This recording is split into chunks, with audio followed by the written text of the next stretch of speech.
Here's the question. How do you successfully transition into your first official leadership role, build the confidence and competence to lead your team successfully, and establish yourself as a respected and trusted leader across the organization?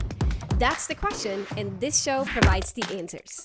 Welcome to the Manager Track podcast. I'm your host, Ramona Shaw, and I'm on a mission to create workplaces where work is not seen as a source of stress and dread, but as a source of contribution, connection, and fulfillment.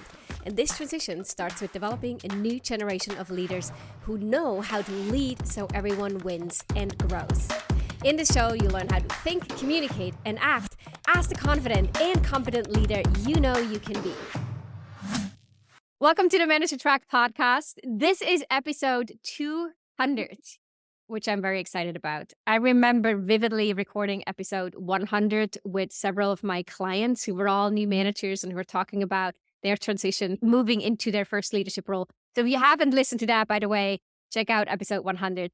But today we're here to record episode 200, which my very special guest, my partner, Shawn Stewart, is here with us today. And the amount of times that we sit with a glass of wine or a cup of coffee and chat about leadership and leadership experience would be mind-boggling to most people. And there are so many gold nuggets that I pick up through our conversations, because it's so much easier to reflect on things with another person than to do this on my own. And so, that's what Shawn is for me. And I hope to bring some of that into this conversation today.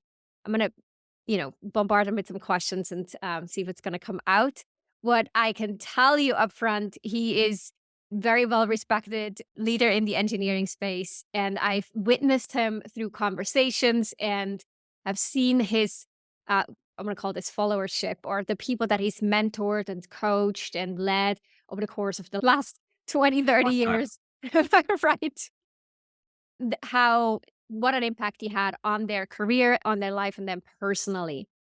And Shawn is also someone who sees things somewhat controversially or applies a lot of critical thinking into his own leadership style and, him as a human being overall. So that will come through here in a minute too. Shawn, thank you so much for being here and doing this with me. Ramona, it's a true pleasure to be here on number 200. I feel really honored, and I'm happy to have this conversation. Bring on the questions. Okay. So I'm going to dive in with one that I remember when you first said this to me, and I think my jaw probably dropped, visibly or not visibly, but I felt that way because I thought it was such a bold move. You said, oh yeah, I shared my entire performance review unedited with my entire team. Tell us about that, and why do you do that? Yeah, I actually, this is not a new thing for me. I had another leader, Frederick Lee, who a lot of folks call Flea, who's the CISO at Reddit right now. I worked with him at Gusto, and I've known him for quite a bit of time. He always did this. And I followed Flea's lead by bringing my own version of this to my own team. And what I've learned is that my perspective is that I'm in the service of my team. And I go through a lot of conversations about their own personal performance, but really the performance that really matters to their ability to achieve any of the goals that they're setting forward or the goals I'm setting forward for them is my own performance.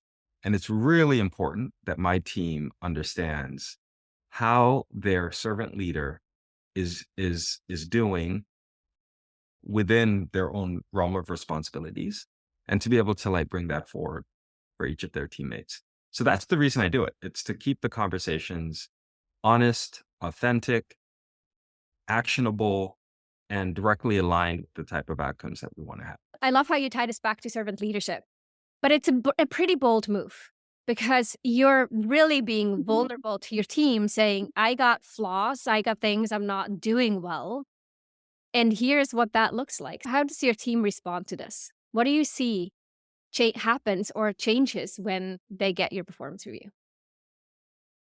Yeah. The beauty here is that you have to make this decision the moment you start the job, right? Day one. And if you know that your intention is to share your performance unedited with your teammates, I think you're going to perform with that responsibility in mind day in, day out. And it becomes a way better conversation with your teammates when you're expecting them to do the same thing. So, what I found from my team and the result of me doing this is a more transparent and honest work environment for myself and the folks that I work with daily.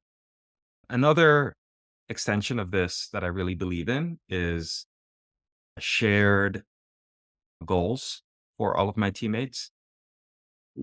We live in a competitive world as is, and this may not be a popular opinion, but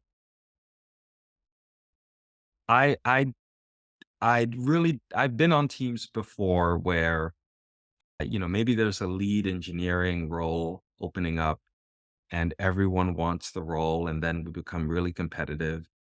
But the competition brings out a lot of the least admirable parts of ourselves because it's secret. What I like to do is really have conversations with my teammates and be really clear around who I think is in the best position to be able to, you know, get to this role or not.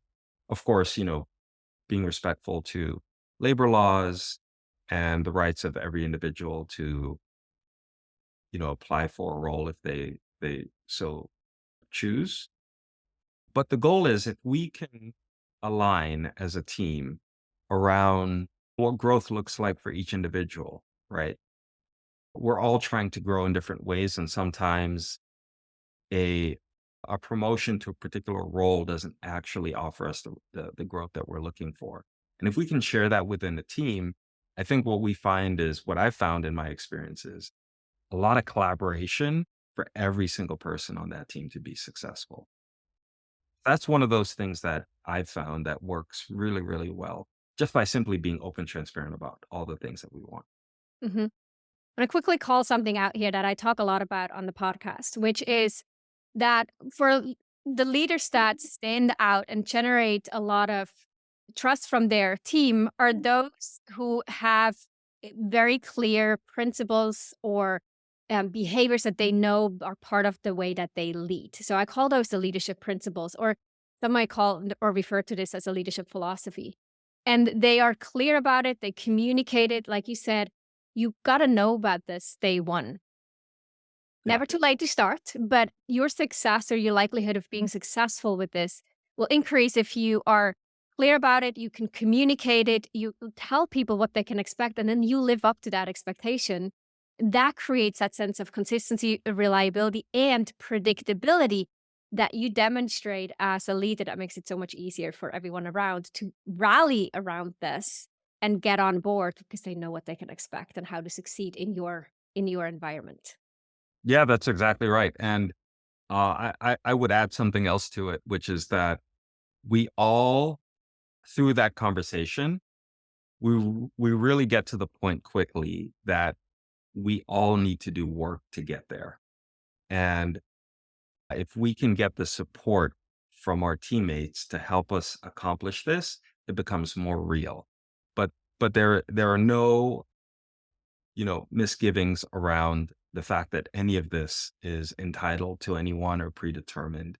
We all have to work at it collectively as a group in order to make this happen. And in my experience, I've a lot of folks that have worked with me can attest to this. But when these goals are achieved and accomplished, you have this really great celebration from everybody within the team because it really feels like it was a team win to get there. Mhm. Yeah, because everyone saw the goal and then they worked to achieve it. Yeah, they participated, they helped out. Yeah, They contributed a little bit towards that person's accomplishment. right. The other thing that I wanna quickly get back into is when you talked about the team seeing or creating this transparent approach to work when you shared a performance review. One thing that I see you do really well, and I'd love if you can explain more or describe your approach to this, is setting really high standards with your team, but also doing this with a very caring approach. And that is something that a lot of leaders and new managers struggle with is how do I demand or ask for or set that high expectation? I wanted to generate this high performance on my team. They're likely performance driven. They know that the pressure comes from their senior leaders too. But at the same time, they also see that their team needs a lot of care and compassion. And they may really buy into this too. They want to have this compassion leadership style. How do you find that, strike that right balance? Yeah, I've had, I think it's from my own personal experience. I've had leaders that I reported into that pressed on my shortcomings or my gaps, and that was the focal point of our conversations. And then I had other leaders that really celebrated and really put a positive light on all of the great things that I was doing and use that as an anchor to kind of pull me and the rest of those other, areas of focus, forward. And I personally have gotten a lot better results working with the leaders who really focused on the positives over the ones that, were a bit more critical and called out the shortcomings.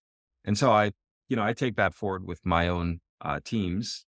And I found and large that most people respond well to, you know, progressive encouragement.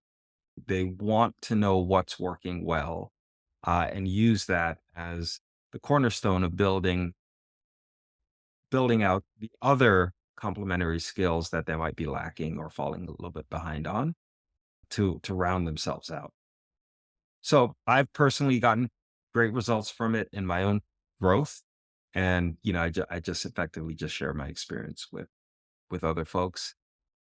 The other thing that's really critical here is in order for any of this to work, the goal that we're trying to achieve has to be real. I have to be able to deliver on this.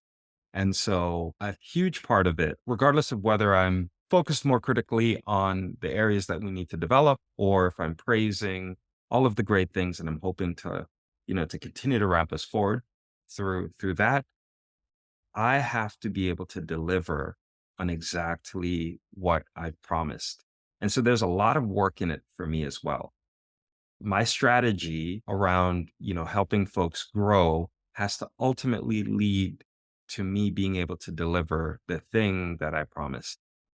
So I think for a leader, majority of the work is really on us to create the framework, the milestones, manage every bit of it just as much as our team members who are trying to achieve these goals. So I get the sense that you're on one hand strength focused, but also that you see how when you instill that sense of encouragement and confidence in others, you really see them rise to the occasion. And am I right to also read into this that when then something doesn't go well, like Mhm. someone isn't meeting the expectations, your approach would be to go in and say, here is what I know you can do, and here's what needs to be done in order for you to achieve your goals. Absolutely. In my personal life, I have trackers all over me. I've got an Oura ring and an Apple Watch. I really believe in setting the right metrics and the right processes to pull that data in real time.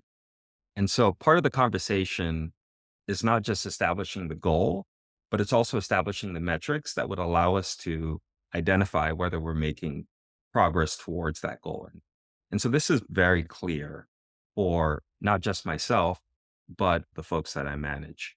And so when we have the conversation, it's really about looking at the data Mhm. and talking through. I've found sometimes, a lot of times actually, that a lot of management that my teammates need in order to accomplish their goals is really about whether I'm able to help them unlock the motivation and the aspiration on a day-to-day basis to get there. And sometimes it's managing the detractors, the things that are maybe, the things we didn't plan for that pop up at work, or things that are going on with each individual at home. But no matter what, the goal has to accommodate all of these things, good and bad. And we have to be able to manage through it. And so it's really an honest conversation about looking at the metrics, getting more contextual data about what's, affecting the outcomes that we're looking at, and then making the adjustments both from a manager's perspective and the individual who's trying to achieve this goal. So that's the combination of the goals, the metrics, and then also your day-to-day interactions to check what are the detractors that would prevent them from being motivated to achieve those goals and live up to the metrics. Yeah, absolutely. I've had managers in my past, in my experience, who've asked me how well I'm doing, but I never felt as if they were connecting that back to day-to-day work, or using that as an opportunity to really manage my work. Because how we show up at work is extremely important. Being able to manage your entire self so Yeah. that you're productive, really important. And I think a manager plays a huge role in that. And it goes both ways, right? Of noticing, oh, someone may not be feeling well, and then how's that influencing work? Or work is not going well. What may be going on with the person? That's exactly right. Yeah. Right. And then again, that transparency there that you're trying to build through the Yeah, trust. a lot of trust is required, yeah, in order to make this work. Right.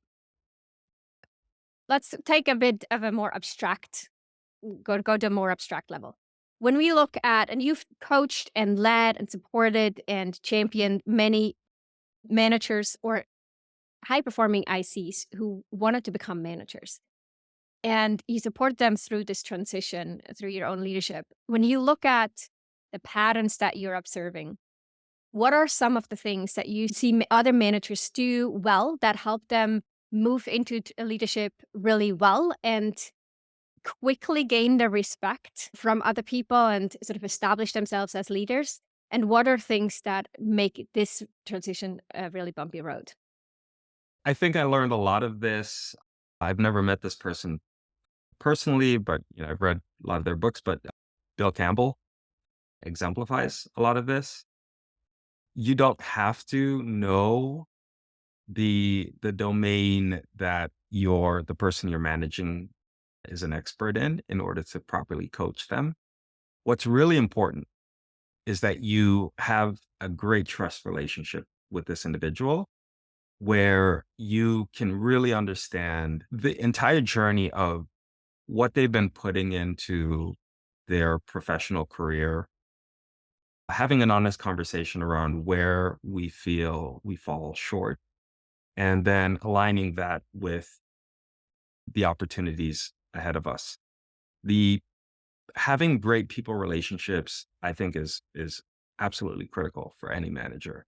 And so that's something that I definitely, really spend a lot of time analyzing and having conversations with future leaders about, not just managing their direct reports, but managing them up and across, really understanding where these leaders fit within a larger team, and how they're able to identify very quickly and support their teammates. Some leaders are really kind of paint by numbers leaders, right?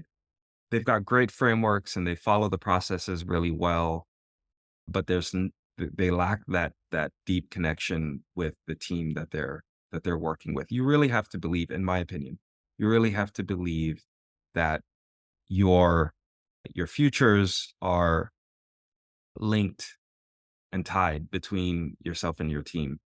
I had an experience with an IC who once came to me, really great technical IC.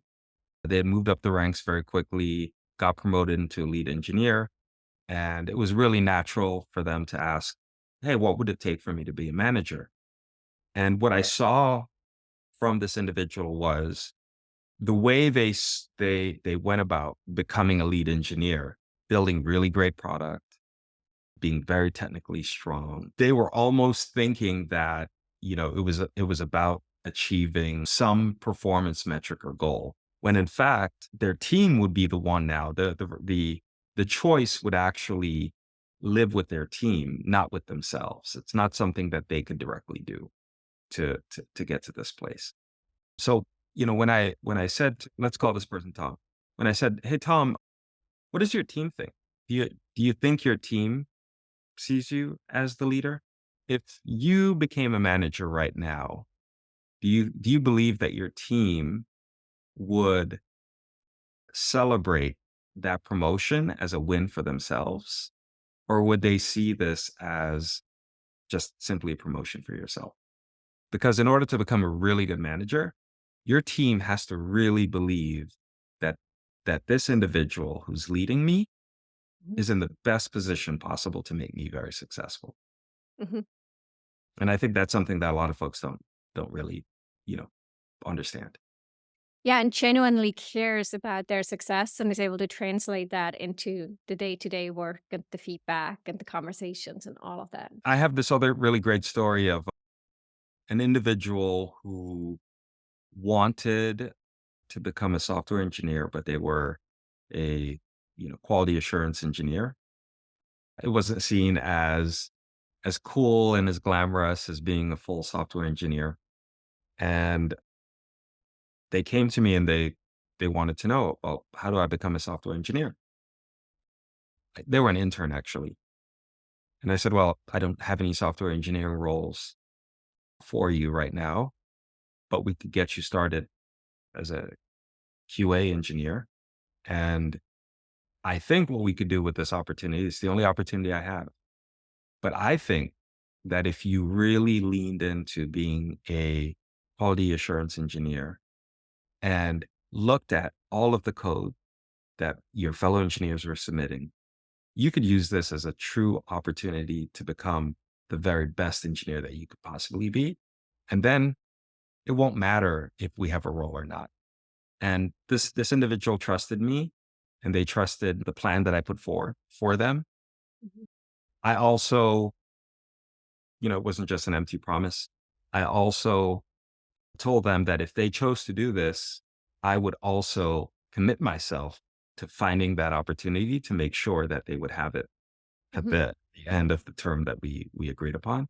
And to this day, that individual is one of the very best engineers that ever worked with. They really learned through that opportunity of being a QA engineer. They saw bad code, they saw great code. They Mhm. used that as an opportunity to really propel themselves. Right now, they're a very strong engineer. They're a really great company. So if I translate this to how it impacts all of us as we think about our own careers, that sometimes we may not have the ability to yet get promoted or to land that next role, but the mindset really then is how can I, with what I have or the level of influence that I have, how can I put myself in the best possible position so that the promotion will ultimately be inevitable eh, because I'm in essence already doing the job that I'm aiming for now in my current role. Yeah, but 100%. But it's really hard for an IC to do this on their own. We Mhm. need really great managers, regardless of what level Mhm. of management, right? We need really great managers. We need to build really great relationships. I think I've learned the hard way that the best relationship I can have is with my own manager. I have to be someone who really supports this person's success Mhm. and be very honest and direct about what I want. Mhm. And we have, shared goals together. The outcome of my boss directly affects me. So I want to make sure that my boss is as successful as possible and be Mhm. real clear that I want them to be successful, right? And I want them to help me become successful as well. And then I continue, to create that type of environment for my team. And what I found is really, really great work environments I've been able to operate in as a result of this type of framework and environments where folks don't feel blindsided or feel surprised and just a lot of like collaboration, support, shared success. And even when things don't work as well as we would like, a lot of folks there to like step in and help you out. Now, you emphasize relationships quite a bit here, not only once you're in a leadership role and how important that is then, but also how important it is to start building that if you are thinking about becoming a leader, because your leadership will depend on your relationships with your fellow peers and across the org, then you also emphasize the importance of the relationship that you have with your boss. Yeah. Are there certain things that, or like we say, it takes a long time to build trust to do nurture relationships, but they can be broken within seconds. Yeah. What are some of the things that you almost call like pitfalls or unaware mistakes that new managers specifically or leaders make that will compromise the relationships that they have in place? And I'm referring specifically to some of that office politics or the things that happen behind the scenes that many of us have to learn, and many of us, well, most of us have to learn. And some of us learn it the hard way because we step into one of those pitfalls and then realize, well, that backfired badly. Yeah. Steve Jobs had this really great quote where he said, you can't fake being cool. And I'd like to extend that a bit and say, you can't fake being honest. Mhm. Uh, I think being trustworthy is kind of feels like a feeling, right? It's not just the veracity of your claims and the things that you say, or, being, aligning your actions with your words. Sometimes it's about making people feel comfortable. And in order to make people feel comfortable, I think you have to lead with an honest assessment that you're able to share with other folks about who you are and where you think you are. And really being open to feedback, like solicit that feedback in a way that is truly meaningful. I like to, for example, go to my teammates and tell them about my goals. I really want to get to this place. And I think what's getting in the way of me getting there are, maybe items one, two, and three. I would love to get your own assessment of me, right, as your leader, right? And this is why the you know, sharing my performance review is so critical to all of these conversations, because the performance review is kind of the end of a long conversation that started at the very beginning about who I am and what I want, right? And one-on-ones end up becoming a two-way conversation where I'm talking to my teammates about how I can help them and how I also need them to help me and how we're helping each other. There's no framework to just simply ask the questions and not have your heart in it. Like, you have to really believe that you're on a worthy, purposeful path and that the people that you're working with are part of that. And the goal is, in order for you to achieve what you're looking for, you have to be able to help someone else achieve their objectives and their goal as well. Whether that's your boss or someone that reports into you. Now, I'm going to hone in on the question of what are some of the mistakes that you see people make that break relationships? Can you share a couple of examples that you've seen? Yeah. I think I see that when folks don't have a good relationship with their shortfalls or their inadequacies. If you're afraid of your own professional gaps and it's something you don't want to share or you don't want revealed, you might not be in a position to have the type of conversations I'm talking about. Mm. Or you might feel defensive about anybody else bringing up. Imagine a Imagine you're in this very high trust group and everyone's really leaning in to helping everyone out. And you have a few folks that are not putting in as much. They might feel a bit triggered or defensive Mhm. if someone calls out for the benefit of the entire group a gap that needs to be filled. They might take it personally. And so I've seen that as an example. I don't think it hurts the entire team. I think the team, I've worked with a few individuals like this. It ends up becoming very apparent early that someone has not bought into, working within the group. Mm. And the results vary in terms of what happens after that. To add to that, I think there's also something about not owning our own shortcomings or becoming defensive. That means sometimes you have to overcompensate because we feel like we don't want anyone to see it. And those kind of that sense of, oh, I gotta overcompensate or I gotta pretend or keep up this facade then makes us overreact or take actions that are a little bit too aggressive almost, where a conversation behind closed doors with the person involved or an honest sharing with the team would resolve a lot of the issues at hand, but then we feel that need to go and be aggressive or to escalate quickly and to involve, including CCing on emails, right? In whatever degree involving a bunch of people in order to really make our case versus just pausing for a moment and letting things settle down and then acknowledging, yeah, what can we resolve here without this big escalation or this Yeah, reaction to it? totally. Here's a controversial statement potentially. I think I've been on my best behavior for you, Ramona. High trust groups simply move faster. And if you're in a group that feels slow, that tends to be a signal that you don't have high trust. Mhm. I think it's based on my experience, it's really that simple. The teams that raise their hands and say, well, yeah, I think I screwed up, or yeah, I really don't know how to do that thing. I'd love to learn, but I don't know how to do it, move way faster. And the teams that really embrace this, they move very, very quickly. Mhm. There's also way less drama and conflict, right? That would slow Oh things yeah, down. Yeah, all that. absolutely.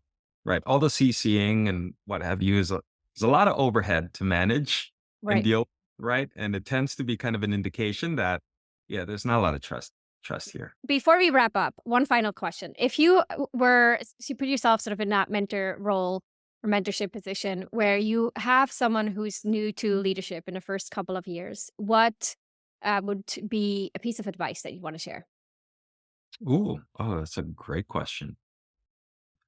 As you asked the question, I started thinking about a few folks that I've mentored or led who are now sitting in leadership positions. I think that new leaders should really embrace the idea that their purpose is to really find a greater purpose for the folks that they work with. And so really understanding your people, getting to know them very, very intimately is really important. I had a boss, for example. I told this boss that I was going to Colombia for my birthday.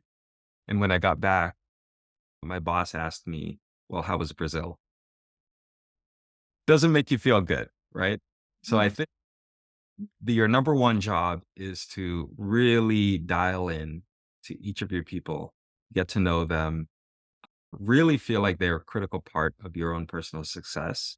And if you do that, I think you're going to do really well.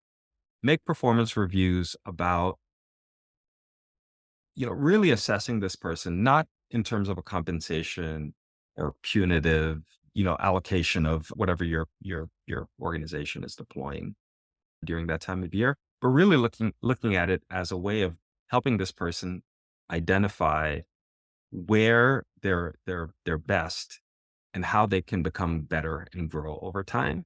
If you can use performance management tools and have those conversations early and often, you're going to get really really great results out of your people. And ultimately, leaders get paid last. We eat the last slice of the pizza, but if we do a really good job, we get a pretty big slice. Pretty big pizza. That's right. Mhm. Thank you so much for sharing all this. And, I think through the conversation, it's obvious how much you care for the team and what your perspective is on leadership and what it means to be a leader. I think a lot of that reframing from moving for that mindset of how do I succeed as an IC versus how do I succeed and what does it really mean to be a leader is the shift that so many of all of us in leadership roles have to go through. And sometimes that's easy. Sometimes it's hard, and it's a process, and in a process that can take years.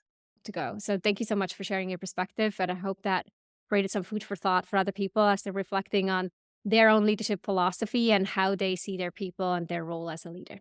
Thank you for being on the Minute to Track podcast. Yeah, thank you, Ramona. It was a true pleasure talking to you. If you enjoyed this episode, then check out 2 other awesome resources to help you become a leader people love to work with. This includes my best-selling book, The Confident and Competent New Manager, which you can find on Amazon or at ramonashaw.com/book, and a free training on how to successfully lead as a new manager. You can check it out at ramonashaw.com/masterclass. These resources and a couple more you'll find in the show notes down below.